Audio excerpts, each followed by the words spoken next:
People. Today I've got Solomon Gray, and I don't mean the detective from Margate. I mean the filmmaker, right? Who is just debuting his first feature-length endeavor.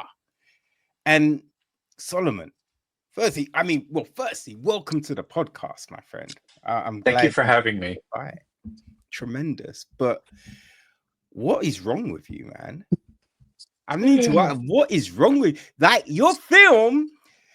I'm probably not gonna sleep tonight, maybe the rest of the week. You fucked me up, man. What's wrong with you? Well, uh, I guess thank you, and I'm sorry. No, I mean it took a lot of people to create that nightmare. So I'm only partially responsible, but a lot of very talented people helped to bring that nightmare to life. So I'm glad it had the intended effect.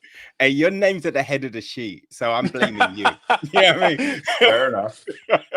Fair enough. Oh man, no, it was a really interesting piece of work. Because I feel it's one of those things that you can look at on different levels. You know what I mean? Because it's like a a grief, a terror, a fear, which could be a metaphor, right, for the pain that we carry. You know what I mean? Just even those little things, right? Like if your friend is scared of flying, they will try and convince you that flying is fucked up, even though you are fine with flying, but they want you to feel their fear. You know what I mean? So I'm I'm really glad. I didn't mean to step on your answer. I'm sorry. no, no, no, no. No, but like it's so great that you say that, because that's like in talking about the movie and in thinking about the movie when we were writing the movie, when we were making it at all levels, at every step of the process. That was really sort of the through line of what we wanted to sort of communicate. Like the synopsis is pretty straightforward, right? You got a horror movie, there's a missing woman, she shows up at her friend's doorstep out of the blue with Mm, this story, right? About this like dark force that's been like hunting her, and now it could be coming for both of them. That's fine, but really the theme is just what you said, the demonic power that stories have, right? The way a story cannot just like grab you, but it can almost like possess you. yes. And I think this movie is sort of like an exploration of that, and the stories we tell each other, and how we can unwittingly like pass our grief and our fear from one person to another. So like what you said, like it made me sad. I don't want to traumatize anybody, but it also made me like really happy, because it's like, well, that was the intended effect, Kevin. Well, it's one of them things, man. Like, I don't gravitate to horror. You know what I mean? I don't go out looking for a horror. If I was with my peoples and they're like, what should we watch? I'm suggesting anything other than. But I've watched some really good frigging horror films. You know what I mean? Like, because it's one of them genres that you get sent all the time. So I get sent more horrors than anything else. But man, there are some good horror, like a well-made horror. I'm all about it. I'll watch it during the day, but I'm happy to check it out. But yeah, there needs to be bright lights around. You know what I mean? Not in a creepy setting. You know what I mean? Yeah, It's all of those things that I'm cool. I know. I mean, what I love about horror, I mean, obviously I'm a horror guy, and I think horror fans are just, I think all movie fans are awesome, but horror fans are particularly awesome because it's such a big tent, and you can try things with horror that are different. And horror fans are really open-minded, and they love it when filmmakers take risks. So, like, what horror is, it's always fun. It's a fun sort of genre to play with, Mm, because there's just a lot there. There's a lot of material there you can work with, and yeah. I think I, it's great that like you responded well to the movie, even though you're not a horror fan, because like this was really an attempt not to like it's horror. We made a deliberate attempt to make this not the type of horror movie that like it's about so much jump scares and blood and guts. It's more about atmosphere and tension and just like an atmosphere of dread, and Mm. tension. So it's horror. It definitely is horror, but it's also trying to mine like drama and like and suspense and some other things. So we like to think even though it's horror, it's got something for everybody. Well, I'm glad you brought up. I'm glad you brought up atmosphere because I'm gonna hit on that in a second. Great. But one of the other things that I think really carries through, and because I feel there's these morality questions in this film that you kind of ponder because it's just like if there's this demon on you, are you gonna dump that? And you know, if you dump it on your body, you're free. Are you gonna do that? Yeah. You know what I'm We tr saying? That's the yeah. big thing because right, you kind of think, could you not do it on an enemy? You know how sometimes people feel like they have to hear you, even if they're like, "Oh, not this guy again, fuck's sake." Yeah, okay, tell me what you said. What you gonna say? Well, no, I've got to talk to you about this thing and blah blah blah. Like, I feel there's a way of getting in on someone you don't like. So it's just like, do you dump it on a friend who's just like, hey, anything? Because you know, we've all got those friends, right? Who are like, any time of the day, whatever you need, I got you, right? Yeah. We've got them people, but you're just like, do I want to fuck that person up? Now, I hate Steve. Steve's a piece of shit. I'm happy to go drop this on that motherfucker's doorstep. You know what I mean? Well, but the thing is, Steve, will it, and this is really kind of we, because I love that you're sort of bringing up kind of the questions that are, and what we really did make an attempt, like when we made this, not so much, we don't want to preach, we don't want to, oh, there's a message here and you have to get it. Mm. It's more like kind of, we want to raise questions and then really without answering them because we don't really have the answers. But it's kind of interesting though, because it's like what this does show is without giving too much away, like she goes to her friend because when you're scared, who do Oh you want yeah. to go to? You want to go to Mm. your friend, not Steve. Steve barely listens, right? Steve's a jerk. Steve does his own thing. He's all about himself. That's why we don't like Steve. But, like you said, like that's maybe the problem why something like that doesn't stick to Steve because Steve's not really paying attention. Steve doesn't really care about you.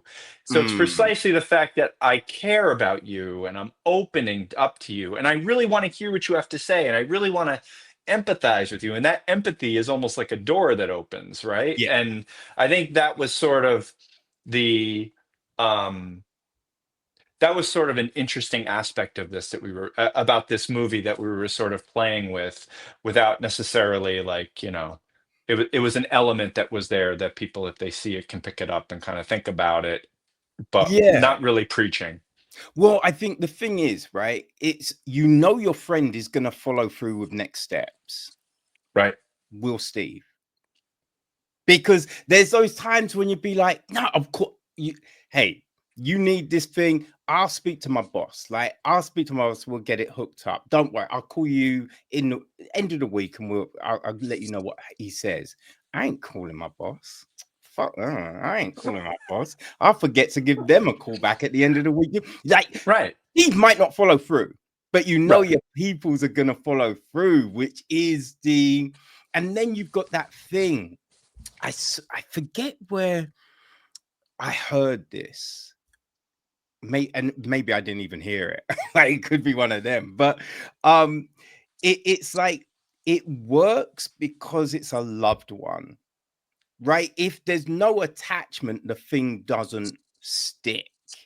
It's this idea that you only hurt the ones you love, right? Mm, Because the ones you love are the ones who are open to you and most vulnerable, right? And yeah. so there's that element of whereas Steve, always has his armor on, right? He's never going to let himself down because he doesn't care enough to do that, right? Mm, And maybe it's likewise with you and Steve. Like you said, he's this, he's that, he's a jerk. I'm not going to Steve.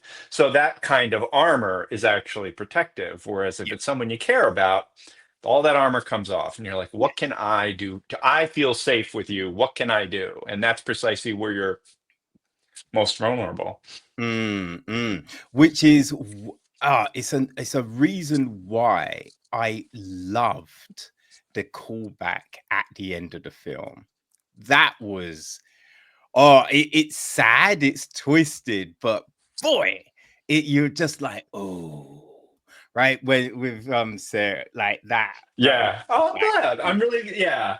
The that was always a part of that was always a part of the script. It was always a part of the movie, and we were really happy with the way that turned out. mm, I'll put it that way. yes, and the fact that we don't have a zoom in, right? We see the thing, but we don't zoom in or anything like that. So there's still kind of that ambiguity in a Yeah. way. You know what I mean? Yeah. Which is just like, oh, what is this? Like, And that's the like that to me is just music to my ears hearing you like sort of talk about the movie in this way because like the thing you want to do or at least like the trick when when I'm writing or when we're like making it, it's like the way I've described it to other folks is like horror is almost like it's like a puzzle, mm, but you need to make sure that there are some pieces missing. yeah, Because if the entire puzzle is together, there's nothing scary about it. If there are pieces missing, that allows the brain to start working about what could be in there. And the trick is to have enough of the pieces missing that it's scary, but enough that's there that you want to try to put the rest of it together in your mind. It's like yeah, it so that so saying like that last scene kind of got you thinking without necessarily closing it up or like some dramatic zoom to some insert that's going to answer all your mm, questions. That to me is like okay, that's what we intended again. So it's like it makes me happy that you said that. yeah. Do you think, right, that all the pieces could be there, right? But if they're reflective, we could still possibly get the same effect. You know what I mean? So Maybe. like if you can see yourself, your reality in it, then that's still gonna be as fuckeries as if you can't. Yeah, I mean there is a trick in that, right? Like you don't want to you want to be you want as an audience member to feel like you have some skin in the game, right? And you want to see Mm, yourself in those characters, right? And you want to see enough of yourself in those characters in the situations that you're like invested. But then when you want it to go off a little bit in a direction that maybe they didn't intend, and that's where like the novelty and the scares can come in, right? yeah. Um, it's always a, but I do think like I think Stephen King once said something like I'm gonna butcher the quote, but he said something like, you know, like f- like tidy answers are like antithetical to the poetry of fear, which is like having too much information is eventually going to whatever it is you're scared of, it's going to domesticate it, Mm, right? It's going to make it safe. Like I yeah. have an explanation for you. You no longer have to be scared. This is what it is. Like giving it a name. So that's why but you also don't want it to be a complete muddle, right? So you're always trying to like walk that tightrope. Like so and it's not even like a horror thing. I mean, if you love the films of David Lynch, like his films are always about like there there's like a through line and then there are completely Mm. surreal moments that you have to try to make sense of. And that's sort of horror adjacent, Oh, for right? sure. Yeah. Yeah. Yeah. No, definitely. But Yeah. yeah, to your point, like you want to see some of yourself in there, and seeing some of yourself in there, like you can sort of then that gives you like I mean you're right. What when you see those blanks or those missing puzzle pieces, you can sort of draw from your own life to try to be like, well, here's how I would put the puzzle together, right? Mm. So it does sort of it creates that engagement with the audience. Yeah. You saying that reminded me of a couple of things, right? So as a kid, there's two things as a kid, right? The first was I inadvertently saw the start of 3 horror films that I regretted so much. I remember coming home one day, turning on the TV, and Nightmare on Elm Street was playing.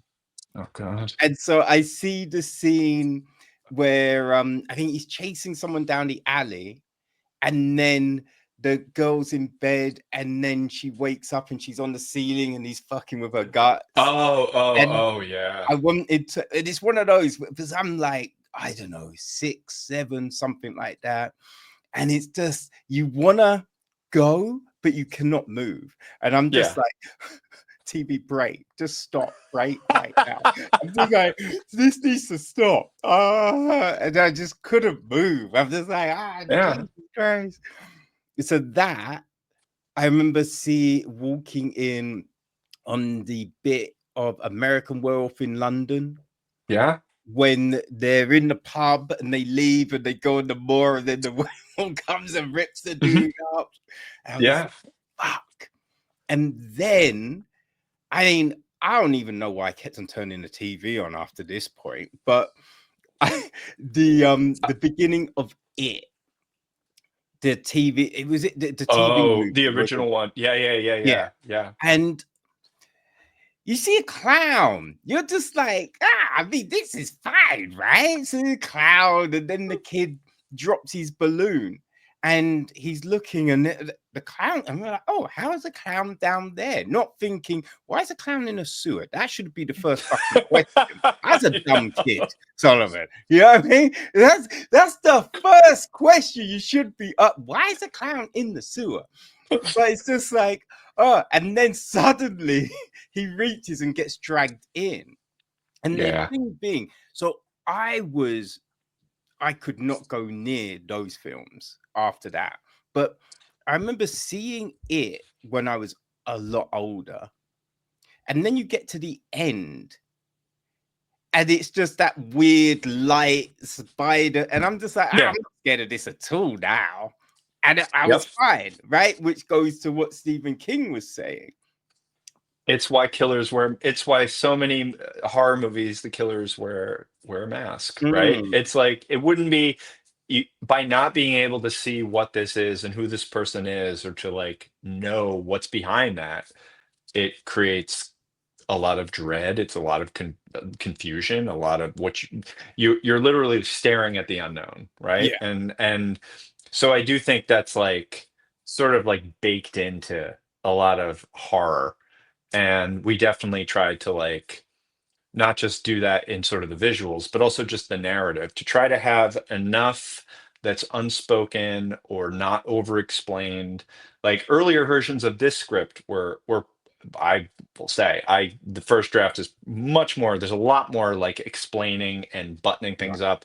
And Yeah. so the drafting is like the pulling stuff out, and to be like, this is not it's more effective if we don't say this and if we don't say that. So yeah, no, to your point, it's absolutely like, there's so many movies where you have that letdown, no matter how good the special effects, like what they can create on the screen is almost always never going to be as scary as what your own brain can conjure up, you know? Oh, yeah, your brain will do. I remember the other thing as a kid, I remember watching, and I'm a little bit embarrassed to say it was the friggin' Disney version as well, the cartoon version for A Christmas Carol. Oh yeah. Right. Yeah. So I've watched it, and I think my parents had said something, and I'm in my head, I'm thinking, I might have been a bit of a shit this year. Fuck.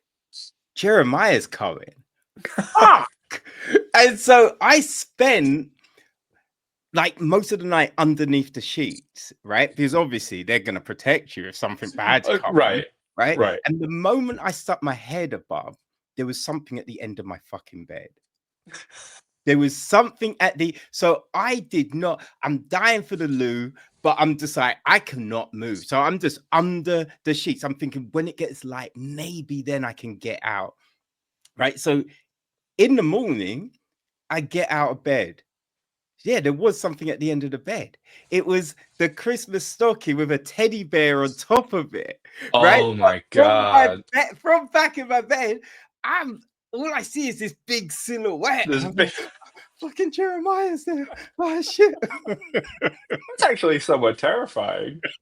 Yes. Well, I mean, as evidenced by the fact that it's still with you, right? Those things stay with you. They are coded into your DNA now, right?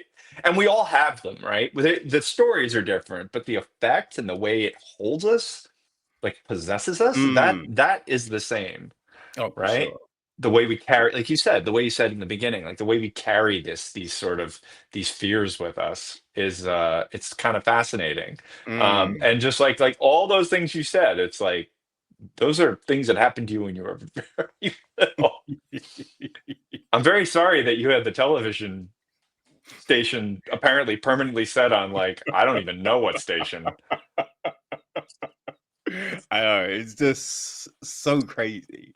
All the things that could like just flash up on it ended up being these things. It's just like, Yeah, damn it. I'm I'm amazed you're as well adjusted as you are. I mean, like that's actually the worst part you could possibly have turned on out of all of Nightmare on Elm Street. It's like, Oh, but I I guess you're couldn't just walk down lucky. an alleyway for years. Oh, yeah, Could not. absolutely. And the quick way back to my house was cutting down an alleyway. I went the long way every time. I took the long route home just because I'm just like, there's no way. And if the few times I Uh, did were during the day and I ran, even during the day, I ran through that Yeah. alleyway. Yeah, and I mean, it's like it's not real, but for you it is, Yeah. right? It's real. It literally like affects you. It changes the way you like behave in the world, Mm. and that's not unique. It's actually, we all do it. But yeah, that's a rough one. Sorry about that. Oh man, but your film, as you mentioned earlier, the atmosphere Yeah. and man, the sound design and score were Yeah. tremendous.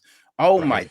because I hate mood music. It's one of my pet peeves. You know what I mean? It'd be like, oh, this is the happy part. Look, they're playing the music. Oh, we're sad now. Oh, we got to be funny. It's the funny music. You know what I mean? Right. I hate that. But the way that you ramped up, like just that foreboding, that anticipation, the way you did it was, it worked so well. So, Well, and it's the other crazy thing, and I don't know why, but it's here. I mentioned this in my review, and it's like there's something about hearing old music oh or yeah. just not known music in a moment where it doesn't quite fit. Like, you know what I mean? Like that music, you're thinking that's not the music you would play at that moment. But because of that, oh boy, it just works so well. So, man, hats off to oh my god, who it was Post 237. oh, is that the name of it? That's the name of the outfit. Joe Stockton and Tom Schraeder are Yeah. two of the individuals. They're genius level sound designers, and we were, needless to say, insanely lucky to have them. Oh, they were Uh, so good.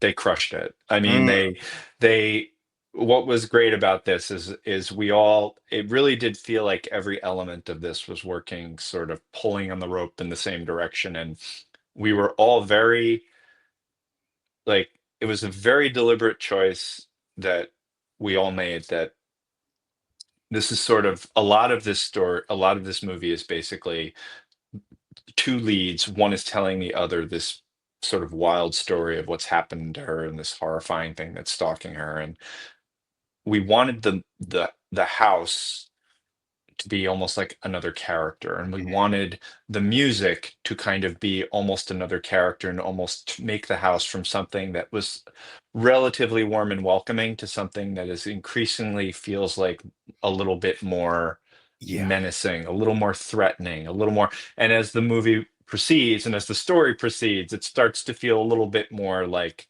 they're being watched. Yeah, it's getting more And claustrophobic as it yeah, and the music is doing a lot of work there, and it's Mm, not like, and like you, I always feel like I don't like it. I don't like it when music is telling me how to feel. yeah. Right? I mean, I think that's what you're like, okay, be happy now because we're turning up the tempo. But this was more about trying to create a very subtle kind of soundscape underneath, not just with the actual score, but with sound effects as well. Yeah, yeah, the Um, breathing and just the yeah, whispers and the noises and the creaks and just all of this stuff. yeah, and that was really like that was all in the service of like scary isn't just like a scream. Scary can be a whisper. And that was Mm, really kind of like the animating aesthetic for the sound and frankly for a lot of the other elements of the movie to be creepy rather than like jump scares. yeah, yeah, yeah, yeah. And it's funny because you have those moments that do kind of make you like a bit like, Mhm. sure, what, like the picture. But the thing Yeah. is, there's kind of a rationale. So it's just like, so throughout the film, you're like, is there something supernatural or Yeah. is this more metaphorical? You know what I mean? So Or that's are we why, watching a character have a breakdown? Kind yeah, of. Yeah. that's why it's so interesting because she's just like, oh, yeah, it's been doing this all the time. And you're Yeah. like, okay, maybe, but maybe this time it isn't. Could it Right. be, oh, what's happening? You know what I mean? So it's Right. just, whew, Yeah. So that, I mean, again, that's all kind of like little things kind of adding up, mm, right? And like over the course of the story, over the course of the evening, these little things add up. The score starts to sort of build a little bit. You're starting to see more like disruptions, and they're going from being kind of innocuous, but when it's like the fourth or fifth one, it starts to feel like a pattern. And then yeah. it's like, am I actually detecting a pattern, or is this just now I'm like overly Mm, sensitized? So it does tend to be there was again, it's like it was really about trying to have that be as subtle as possible because we wanted to really work on a slow burn and a lot of atmosphere. So yeah, yeah, yeah, yeah. It's like there's I've got bad eyesight, so sometimes I miss small detail and things like that. But I'm watching it, and there are moments where I'm like, is that shadow off? I but I'm just like, is it my eyes? Like, or is that shadow off? Does that feel like there's something extra there? I don't know. Huh. What is yeah, no, so that yeah. I've had the same, like, even like watching it and like watching the footage, things happened that were completely not planned, but were scary. Like because of the way where it was placed in terms of the story, we're like, wait, what was that? Was that a Mhm. thing? Well, we should keep it. Like there are a lot of like happy accidents that happen, and so it's like I guess chance favors a prepared mind. We try our best to prepare for these things, and there were some little happy accidents like this which did end up in the Mm, movie. Like there are some unintentional weird shadows that were thrown onto a wall. Like there's one person mentioned there's a scene where Nita is walking around the back of the house with a flashlight, and she unintentionally because of the way she points her flashlight, she projects her hand mm, onto the house, and it's just this huge like shadowy hand like hovering over her, and it's like it looks demonic, it looks scary, and obviously we kept it because why wouldn't we? But that like little things like that are, when you find those little kinds of gems, you obviously take advantage. Oh, but that's incredible though. Yeah. That like those things happen, and it's just like didn't even intend it, but The fuck god, it, the, it the worked. god, yeah, the gods are smiling on us today. All right, we'll take it.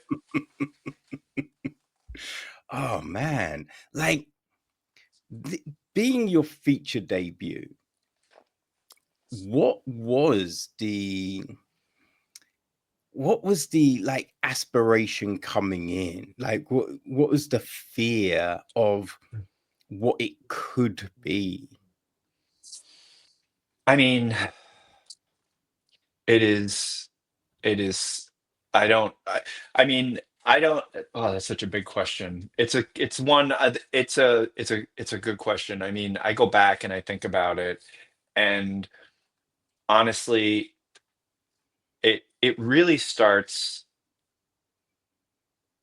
I could talk about this for an hour. It really starts, it could really, it really for me started the first draft. I write a lot. I honestly never thought I would direct a movie. I have I work with Sonny Mallhi a lot, so I actually will draft scripts and I will send them to Sonny, and he's just like, he has this genius level brain where he is just great at like, no, no, no, here's where the story is. He's just incredible with that. Yeah. Like, um this one this script, I wrote the first or second draft, and this was one, and I'd never felt like this before. I was like, I bet this isn't like, this could be an independent movie. Like, I bet I could make this movie. And it was more like at first just like a stray thought. Then Mm, it went from that to like, I want to make this movie. Like another year passed, and then it became, I have to make this movie. I don't know. I can't really explain that trajectory, except it was like a hold that it grabbed hold of me, and I just thought, I really feel like this is something that, um I want to try to direct, and I feel like I have a good handle on the material. I mean, I wrote the first draft of this like 6 or 7 years ago, so it's gone through innumerable drafts. It's gone yeah. through, like, it's all in my, so it, but the moment where, like, to your specific question about like what was it like to like be directing it, um, I just remember I piled props and a bunch of stuff into my Toyota Prius, my 20-year-old Toyota Prius, and I was driving to Louisville, and I was like, what have I gotten myself into? And but you're just like, you're like, and the fear, if you like dwell on it, can be like debilitating, but Yeah. you're just like, all I need to think about is, what am I doing next? It's like having a short memory was like my friend. It's like, what is the next task? And I will say that it was more terrifying in the run up to the shoot, because once the shoot starts, it's all about what you're doing in that exact moment, Yeah. right? Which is, I'll tell you, it's like, it's pretty intoxicating to be like fully present in a moment. And as scary as it was in the run up, like the actual shoot and being completely engaged in what's going on is, it's pretty, it's exhausting, it's amazing, and I was really glad I did it. And it helped that, like, again, like, you mentioned like, you mentioned like post 237, and like everybody associated with this movie was just incredible. So it was just like, they had tons of, I had no experience, they had tons of experience, so it's like they were around to clean up my messes and correct my mistakes, or provide like, maybe you want to try it this way. And I mean, that is a godsend. Oh, it's for sure. It's always good to have people with knowledge around you. You know what I mean? You don't want Yeah. to be the smartest person in the room, right? You No. want just that council of, wise motherfuckers around you I, helping every moment it's of the way. I was telling people, like, I don't know, like, I know, I subscribe to whatever the opposite of auteur theory is, which is just like, no, it's not my job to impose my vision on everybody else. It's my job to kind of, I have an idea. Now, how can all the people around me make it better? And I'll tell you, like every single human being in those credits, like made the movie so much better. And I think by being kind of being very, you got to kind of stay really humble and not try to overcompensate by being like, this is my script and don't touch. You can't. You just have to be Mm, open to change, and by being open to change, it made the movie so much better. So I do think, yeah, it's making a movie is a team effort. So for yeah. sure. Oh, most definitely. But I think the big thing is though, you always have to be open to change, open to different possibilities of doing a shot, telling, that Yeah. component of the story and that kind of thing. But you Yeah. also have to be able to hold on to the core essence of what you envision.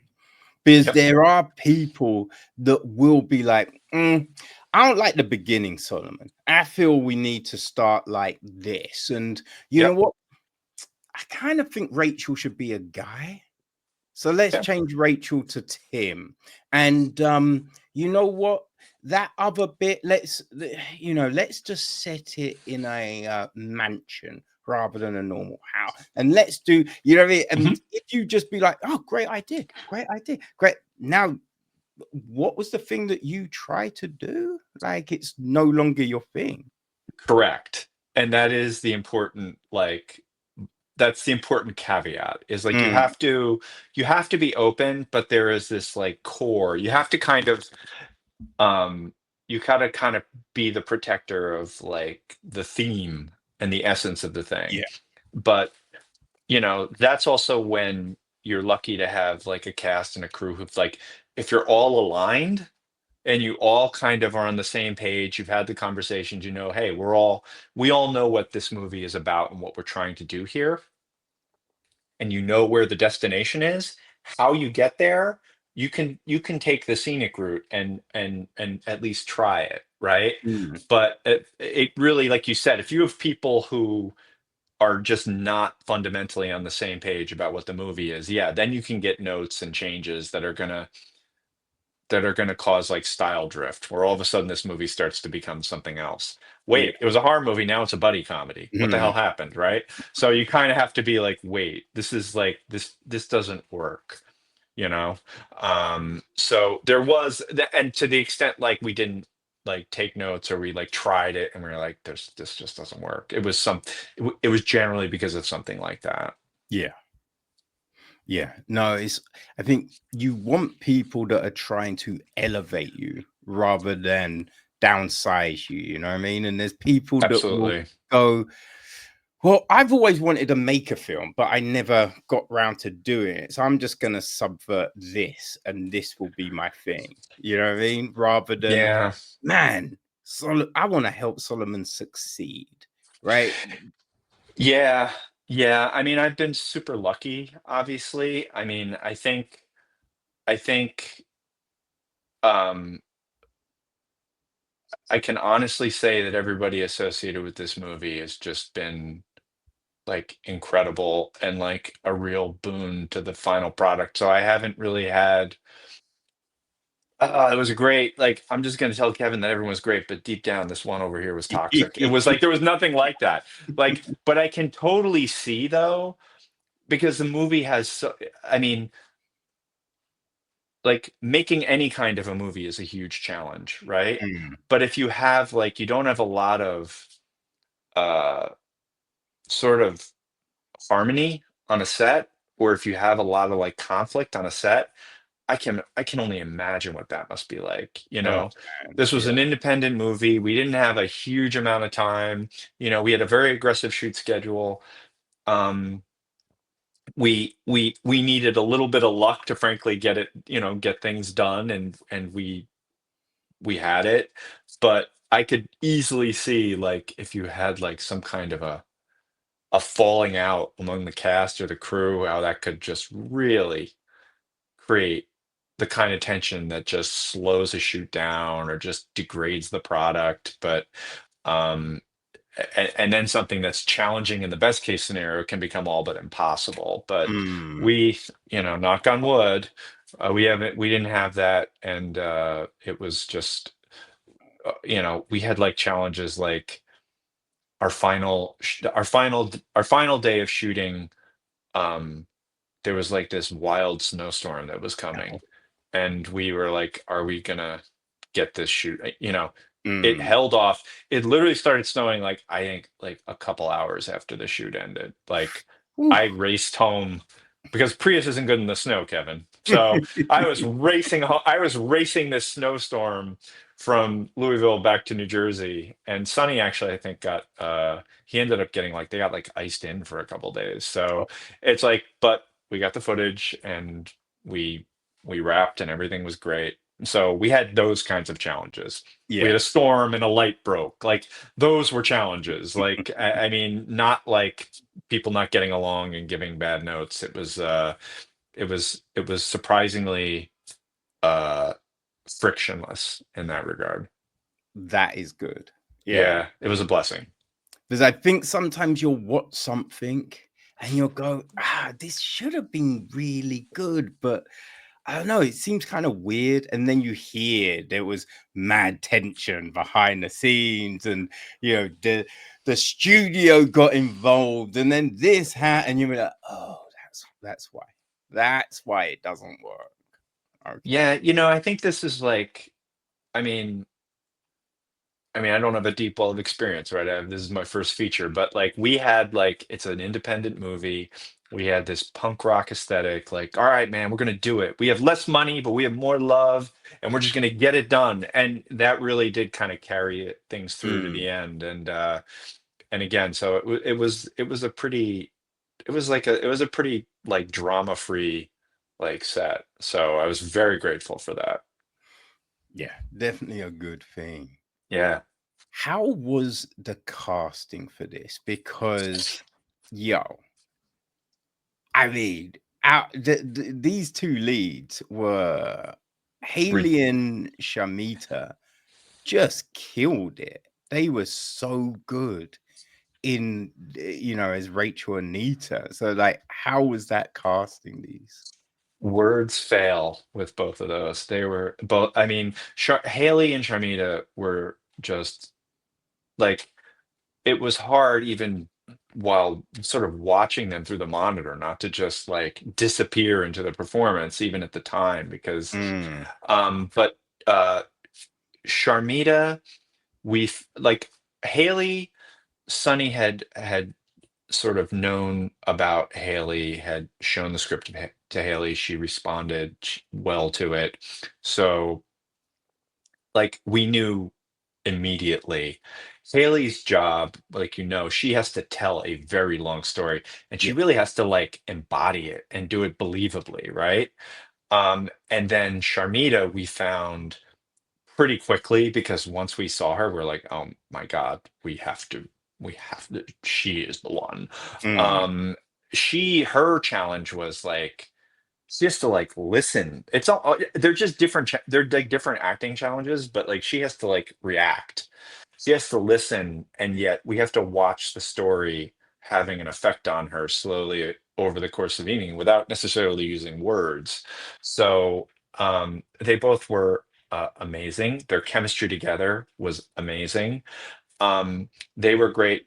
Like, seeing them and seeing, like, what they can do with dialogue was just so eye-opening, like, the artistry there.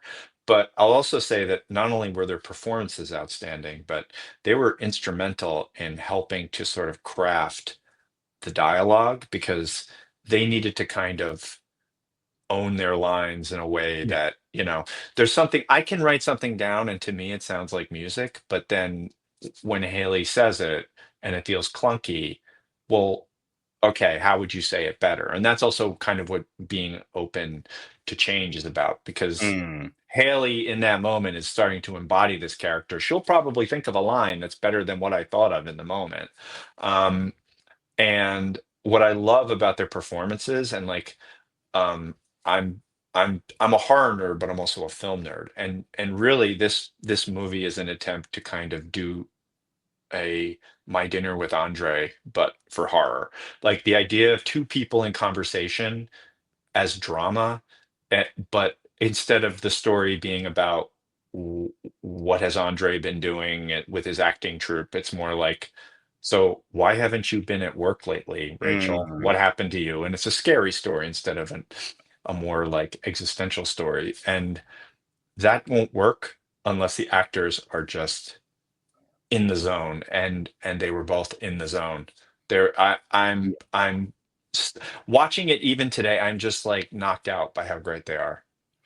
Well, I think the other big thing here is it's not just they have to convey these emotions about, this horrible story and just the need to want to listen to that story. But also you have those moments where it's just like, okay, I think we're probably done. Let's just rest. And be like, no, I've got to finish the story. Right. And so it's got to be delivered in a way where you'd be like, fuck yeah, of course, let's continue the story. Right? Yeah. If it's just like, I think we should finish the story, Nita, you'd be like, we go to sleep, man. Well, right. I mean that, and the key is there. It's like it's the, what Rachel has to convey is not just I'd like to tell you a story, but like I need to unburden Yeah. myself. Like like where Nita almost has to feel, Sharmita's character Nita almost feels like she has to, she's a bad friend if she tries to cut it off, right? Yeah. And she knows like you've been missing, you clearly have been suffering with something. I'm your friend, I want to help. And here comes Rachel, and obviously, what Sharmita slash Nita is expecting is, oh, my mom was sick and I was visiting her in the hospital, or Mhm. oh, I broke up with my boyfriend and I just wanted some time to myself. Nobody was expecting I have been hunted by this weird dark force for Yeah. my entire life. And once you're sucked into that story, now it's like, well, you're in it, right? So that energy is like you said, that energy is like a big part of the like the what propels the action forward. Yes, because it's got to be so in the moment that you're not like, okay, I mean, should we do this in the morning? Right? It's just got to be like, come in. Like, it's obviously it has to be now then, right? Right. We can't put this off. It can't be delayed, right? Right. I have to let her tell me all of this right now, which is the horrifying aspect of it all. Yeah, and that also, I mean, that's a great point. It's like also like kind of what's sort of informing some of the tension, because there are times when like Rachel's behaving strangely, Nita is concerned and it's like, maybe we should stop. And Rachel is continuing, I know, I need to keep Mm, going. I need to keep going. Like I need to unburden myself of this until, and we can, a point comes where obviously Nita does say, we're done. yeah. And it's pretty good reason. I don't think anyone, I think it's like, yeah, it seems like a good place to stop without Mhm. giving too much away. I think I can say that. But yeah, that tension is really important to like, um, that tension is really important to the beginning part of the movie. Yeah. Oh, for sure, for sure. Like you've also managed to have it captivating. You know what I mean? Because we just got two people sitting, Yeah. talking, Yeah. and if you said to someone like, "Yeah, so there's this film and there's two girls, right, and they're sitting on a bed and they're talking," you're like, "Yeah, okay." Then what happened? They continue talking, and you're like, "Okay," and then there's more talking, and you're like, "Jesus Christ! Like, why do I want to watch that? What are you doing?" You know what I mean? So you found that way, like just some of the camera angles. There's a bit when they're sitting and we're kind of front on, and then we kind of go to the side and then above. and you were Yep. just looking at, and it's just like, oh, that's nice. That's Yeah. nice. Some really The good angles, huh? Yeah, and our director of photography, Nate, is did a tremendous job of like really using kind of we wanted the angles not just to be flashy, but to kind of reflect where like the state of the conversation and the Yeah. state of the characters in the conversation. And I think he did a great job of sort of creating like a nice visual grammar for what was going on. But really, like it's funny, like that idea of like, well, it was just two people talking, but there is something, and that is a risk, right? Like there is like, all right, like there are going to be some people who, like you said, are just going to be like who might be, well, okay, but it's just two people talking. But there is something primal. There's something like elemental in horror about like a scary story. Like Mm, we tell each other scary stories as kids around the campfire. We tell those that's why we go into theater. We want to hear a good story. And some of the scariest stories aren't necessarily things we see on screen, but things that our friends tell us, things that our loved ones tell us that really resonate. And the attempt was, and what we did here is we wanted to have Rachel tell like this really terrifying story of what happened to her. This really winding that Nita like thought she knew her friend and she didn't know her friend at all because her mm, friend has been suffering under the burden of this dark presence for like her whole life. And so that's kind of also sort of undergirding. So it's a story, but it's also about Nita trying to like figure out who is this person? mm. Right? Yeah, which is just so interesting because as you said, like you think it's just gonna be like, well, last week this happened, but it's just like, well, it all started, and you're just like, Jesus Christ, we're going all wait, why are we starting all the way back then? Like, what? Didn't even know you then. Well, I mean, think about it if like it's kind of like the same reason, you immediately it's funny because like you immediately said like, oh, I've had some real like the things that stayed with me. They were all when you were a kid, right? Yes. That's kind of where her story starts. Like she had something really wild happen to her as a kid, and except it wasn't isolated.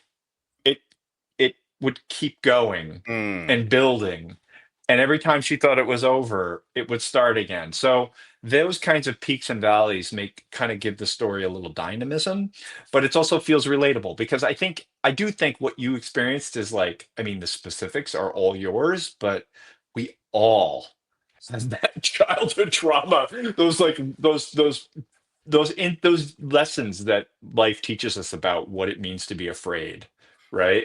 oh, for Um, sure, for sure. so it was really kind of mining that for Rachel's Oh story. yeah, but it's just like when your friend calls you up and was like, "I've got to tell you something," you're not like No, to, you're not. go, going back to childhood is kind of like, all right, this is a daytime combo, right? Let's start early so we got the whole day to really get into this. But it's just like it's not a I don't know, 2 a.m. kind of thing. You're just like, yo, this might be a bit too deep for like this time of night, yo. You know what I mean? And then you're right, but your friend is what you're absolutely right, and that's I'm sure what Nita was expecting. Like, all right, Mm, and then but when Nita says, you might want to, we can do this later, and she's like, no, no, no, I have to do this now. yeah. It's as a friend, you're torn between, well, I want to help my friend, and then as the story unfolds, it's like, is she the friend I thought she was? So it's she's sort of a stand-in for the audience in a way, right? Mm, Like, there's probably going to be some people, Nita, and by that I mean Nita, the Sharmita character. There are going to be some people who are going to want like, why are you still listening to her? Like, cut it off, stop it. And other people like, well, all right, she seems like she's in trouble. You might want to keep going. So that's like one of those situations where people might come out differently as to like how much of that they would tolerate, right? Yeah. But I think like I know I've had those conversations. I remember one time I was at an ex's house and it was late, and then my friend called me up and he's just like, "You okay, man? I really need to talk." And I'm like, "Yeah, yeah, yeah, yeah." Thinking it might just be a quick little, and he's just like, and nah, we were on the phone for I think like an hour, a couple of hours. My girlfriend's like, "What are you doing? Why are you on the phone? Why is that?" And I'm just like, "Yo, I've got to deal with this, man. I Right, cannot just gotta go." You know what I mean? Like I've got to listen. Like my boy's pouring his heart out right now. I can't. You know what I right, mean? It's not a oh leave it till the morning. You know what I mean? right, So it was having to be like, yo, I've got to take this. And then thinking, oh, man, like the minute I put this phone down, I'm gonna get it. But it's just like you do like the situation spoke to this needs to be dealt with now. This can't be put off. right. You're sort of torn between your obligations as a friend and your concern about like what's going on right now. Your own personal concern, like I don't know that I completely understand what's going on right now, and I don't. This could be more than I signed up for, and you have that inner struggle, right? So, Mm, I mean, that's definitely playing out in this movie, and that's also part of the conflict when, as the story keeps going, like you can see that Nita's increasingly uncomfortable with the story and with what she's hearing, and that's obviously baked into the tension. yeah, yeah. Whew. Like with you know, obviously, Sonny gave the script to Hayley, Mhm. so you knew that character. But with the other characters, did you know who they were before you cast them? You mean, was I writing them for specific humans, or No, was like that, or so. like, did I have an idea of what they were like? Yeah, like did you know? Okay, so it's gonna be this race. It's gonna be this tall. It's gonna have this color hair. It's gonna be this. Like, were the specifics nailed down, or was it just no? It's her good. Like she speaks to her good friend, right? And then Yeah. this person, then you know, Nita speaks to her good friend, but we don't have a fixed idea. It's not a it has to be this, right? This is No, the casting. no, we were like kind of like I said before, like I was kind of taking this very open approach, and so we were just kind of seeing what would come in, hearing people read, and sort of responding to it, and it's like you kind of know, and there's a way in which if you kind of keep yourself open to it, like it, and you're sort of like in a real listening space, I think you don't want any kind of prejudgments to cloud what Yeah. you're actually seeing and the thing. So like it was pretty clear after we saw what Sharmita could do that she was needed, like that she was that character. Mm. And same with Haley. And actually for all the parts, like it was pretty, the casting process was pretty painless, I have to say. There wasn't a lot of drama because this is like, I don't know whether it was just good luck, but like we really did find like amazing, uh like perfect, and not just like the leads, but the other two principals, Oh, Sarah, Casey's Casey great. Cole, it was Yeah. amazing. She was amazing, and Margaret, who plays a Oh, pretty significant character, yeah. is makes the She most of her time, and I'll just say that. oh, for She sure. No, but it was they all sort of, once we saw them and heard them read, it was just like, oh yeah, this is perfect. Mm. So it was, but it wasn't like I came in and thinking, okay, I want to see, you know that there's some particular type or particular age group or particular it was really just like we were very open-minded about like what the potential was, and we Yeah. wanted to just really see like who was responding to the material. So um like I said, I'm pretty excited about the results. Oh man, you definitely should be because it was something. It was something. Oh, there's I think as I said, there's so much to the story, right? It's just not this simple thing, right? There's so many layers here, which just adds to like the viewability of it. Right? Yeah. It's funny because I do not know why, but the screener started on mute, but I didn't know it was on mute. So I'm watching the beginning and you're just seeing that person in the hood, and you're just like, oh, what's that? And then suddenly we're seeing the other thing come on screen. You're like, oh, Yeah. oh boy. And just that was just like, yo. And then I realized there's no sound. I'm like, oh, okay. And so then watching it again with sound, like you're still getting the similar effect. So just the fact that you can watch the visuals with no sound and you're transfixed, I think that Yeah. speaks volumes, you know? And I appreciate that. That opening image, we really wanted it to resonate. We wanted that little stinger to kind of like, it seems to come out of nowhere. But again, I think what we really worked hard to do is like anything we send out there, we try to pay off later. Yeah. So that is also kind of like the compact with the audience we try to make. Mm. Whew.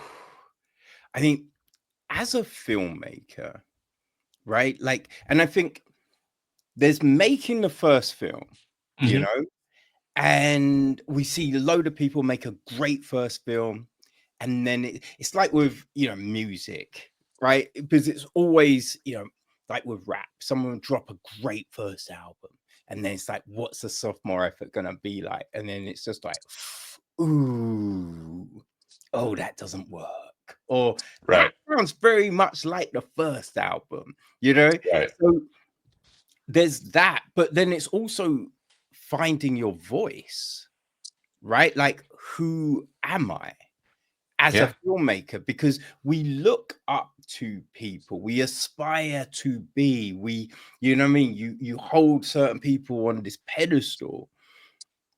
And so it's easy at the beginning to ape someone else's style, right? You see it with comic book artists, you hear it with Yeah. comedians, everyone starts off sounding like Dice Clay or, you know what I mean? Like all these other people. And so it's not until a little while in that you then discover who you are. So, Yeah. like coming into this, was there any like apprehension, any fear, be like, yo, I don't want this to come off like a Del Toro film, or I don't want people to think that I was biting this person's style or this, or just wondering who is Solomon Gray as a filmmaker? Yeah, I mean, I think I did. I mean, you want to try to be original, right? Mm, And I think the fun of making independent film is I think if you know the concept is different, if you know you're taking a risk, or taking like or trying to push boundaries a little bit, try to do something a little like that's not right down the middle, then you can have confidence in it's not so much you have confidence in yourself. It's like if you have confidence in the work, then the work will speak for itself and it won't yeah, like have to worry about who I am. It's just what if people like that, then that reflects well on everybody. And it's a collective effort, right? I mean, like you said, my name is front and center, but it really does, it takes a team to make one of these and so like we're all sort of like in this together. So I didn't worry too much about that. And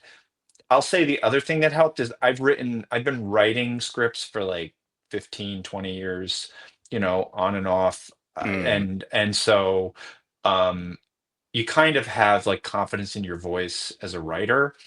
And to me, like I look at directing as just like an extension of writing. yeah. You write the script, and then movies, you're continuing to rewrite the script on film, and then the editorial room, you're continuing to write the script with your cuts, right? Mm, It's just a continual process of writing. So by sort of framing the director job that way, I was less in my head about like who I am and more about like what does this movie want to be and how can I help it get there? yeah. Yeah. Yeah. So at this point, like it's writing, it's kind of writing with intention. Like the kind of shot that this sequence should have, right? Yeah. You know these things rather than at the beginning with the first thing you ever write, you're just like, oh yeah, and we could have this explosion and we'll have this chase. And you're not Yeah. thinking of budget or like any of these other, like, how would I actually do that shot? You know what I mean? Like, is that even feasible? But now you have that all down, as it were. Yeah, I mean that's also the value of like when you write the first script, like you said, there are the explosions and the space aliens and the spaceships and the CGI and everything and all kinds of, random expensive music cues everywhere. By like, once you're a few scripts in, you start writing, like you said, intentionally, where you're trying to kind of write to an imagined budget, write to like not even so much yourself. Like if someone wants to make this, how do I make it easy on that someone? Yeah. How do I let the story come through without having someone read it with an intention of making it, being worried about this or that or the other? What is necessary? And that's just about writing with an idea towards like keeping what is necessary and letting everything else fall to the side. Mm, mm. Yeah, I'm kind of curious, right? Because in your director's statement, you talk about being a twisted little kid with your other twisted little friends, telling each other horror stories. Right. Weirdos. That's all I got to say about that. I wasn't doing that shit. Guilty as charged, Kevin. But do you think that your hmm I want to say, like, your ability to tell stories was, do you think it was always there? Like, you haven't changed too much from that kid, but you understand the mechanics of a story maybe more, but the essence of who you were then is in you now. Does that make Yeah. sense? Yeah. I think just like being a kid, sort of the things you experience as a kid, like we said before, like the things that scared you sort of stick with you. I think a lot of the sensibilities we have as children sort of stay with us. And I think writing is sort of about tapping into that inner child and what are the things that scared you and sort of trying to find ways. And as an adult and with the practice, what you get better at doing is trying to like deliver those kinds of experiences in a way that sort Mm, of is more efficient, is more effective. And again, I think that's where the practice comes in. But a lot of the things that I find scary personally, I find scarier things I thought were scary as a kid. Those stories, me and my weirdo friends told each other all sort of they resonate, right? They stick with you. They kind of haunt you in a way. And sort of writing those things down is like it's like a therapy, but it's also kind of a way to kind of practice writing and practice like how can I tell this story better? It's like still yeah. trying to like one up my childhood friends. How can I tell this story better than he did? Right? It's a challenge and it's a fun challenge. Yeah, I think that is true. Like the things that scared you as a kid are the things that scare you now, right? Oh, for sure. It is still it's still that thing, right? But Yep. Yeah, writing, it's that interesting thing, right? Because I do communication, so you're writing press releases and blogs and script copy and just all this different stuff. And you kind of, you get given the assignment, and you're sitting there thinking, right, how am I going to sell this thing or introduce this thing to the, the audience that is Right. here. And it's always such that interesting task, because sometimes I'll sit there and I'll just go, okay, let me just throw some stuff down, Right. and then you polish it. And then there's those times where like it kind of just comes to you. Yeah. You know what I mean? And so you write it down, and you shift a few things about, but it's essentially there. And it's I, like, I think what I think I found is the more you talk to people about what they want, what they're after, the easier it is to then craft the thing, right? Quicker than when you're just having to sit there and go, okay, what am I gonna do? What am I gonna do? And then it's like draft 1, 2, 3, 4, 5. You know what I mean? But when you have those conversations, sometimes that thing, boom, it's pretty much solidified from jump. yeah, I would say in these kinds of moments, like there are some scripts that just fall out of us, right?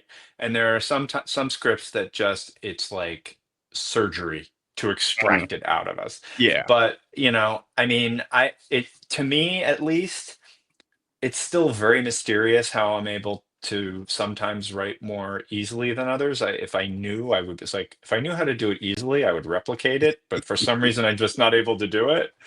I do things like a little outlining. I'll put things to the side. I have ideas that are like I'll write down 5 years, and 5 years I'll pick it up and say, "Oh, now I know what I want to do with it." So Mm. for me, it's like very it, the struggle I have is with moving from the idea to the first draft. Once I have the first draft, the subsequent drafts are all about like refining and showing to other people, getting reaction, things like that. But yeah, I hear you. It's a very writing is it can be torture, but it's beautiful torture. So we do it. Yeah. And it's weird how when the ideas come, you know what I Yeah. mean? Like it could be like 4:30 in the morning, and then suddenly like you're like, oh, I gotta jot that down. That's genius, you know? Yeah, I mean this movie came up with one of those 4:30 in the morning ideas. At the Mm, time, it was like a note I wrote into my phone. I was like, I don't think it was 4:30. It was like 3 in the morning. I wrote a bunch of stuff down. I got up. At the time, I didn't remember what I actually had wrote or what it meant. I was like, I only had a. Then later that day, I remember this. It kind of all came to me, and I was like in a car. I pulled over, and I was like, oh, now I think I know. And that became the first rough out for like the first draft of We're Not Safe Here. So nice. what do I take from that? I got lucky. um I remembered, but yeah, it's very mysterious when these things come. They do tend to come at night. I'm very happy for my iPhone notes function because there's Oh my like, gosh. It's the best app. yeah, it has saved me on more than one occasion because like sometimes I'll just have a stray thought and I need to write it down. Mm, Even if I don't, even if it may have no value to me now, it may, yeah, be like lightning striking me in like 3 years. So yeah, I don't know what the process is. I just try to like when ideas come, I try to write them down as quickly as possible. yeah. Oh, for sure, for sure. That I think that's always the big thing with that. All right, Yeah. just,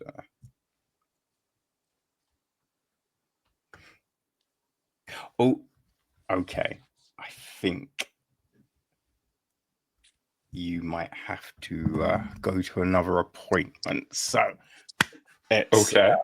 bring bring this, like the problem with these things is like you start talking and it's so like interesting, like you just like, oh man, like Keep and the conversation going, just like we're not safe here.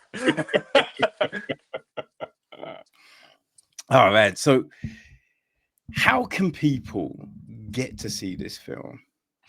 Well, it's going to be playing in limited theaters tomorrow. I think it will be playing, I want to say outside Dallas. I think the Colony. It's going to be playing in Los Angeles, and I think it's going to be playing in Atlanta. Um, it will also be VOD, so like Apple TV and such on Friday. So you'll be able to stream it tomorrow. Tremendous, tremendous. And how can people follow like the film and everything that you're doing? Well, I have a web page of sorts, like a landing page. It's www.twilightgloom.com. Um, I post my stuff up there occasionally, or just let people know what I'm doing. There's an IMDb page for the movie, and I think that's probably the two best places to start. Outstanding. Do we know what's next, Solomon? Um, there's stuff percolating, but stay tuned. I'm sure we'll be coming up with some other. I hope to come up with some other way to torment you, Kevin, in very short order. Well, man, I am definitely looking forward to what's next because yeah, this was phenomenal. Just Uh, as I say, all the components of the film, sound, casting, like cinematography, the editing, just everything just comes together so well. And you're just gripped all the way through. I'm gripped. I want to know what's gonna happen. Like, you know what I mean? Like, how is Rachel gonna finish this story? Like, what is the thing? Right? Is it real? Is it not real? Like, what is it? right, Metaphors? What are we playing with? How is this gonna, even if it's not real, how is this gonna imprint on Nita? Because there's right, stories that you hear and they will leave a mark. You know what I'm saying? So it's just like, how does Nita walk away from this experience? Right? There was so much, and you're just watching and watching. And I think one of the big things is it's just like some people can start a story, right? Can give you a great middle of the story, but they don't always nail the ending. You nailed the motherfucking ending, son. thank you. I It, appreciate that. it was great. Ah, No, people. If you're around Dallas or wherever else this is showing, head to the cinema and see it. If not, hit up your Apple, your Amazon, wherever, and go check it out because there's a lot of good stuff out, right? We're dealing with some franchises. You know, we know what they did last summer. We're screaming, we're hitting those destinations. But when something completely new comes around, you've got to go support that shit. And you got to support. You might not be safe, but you got to support it.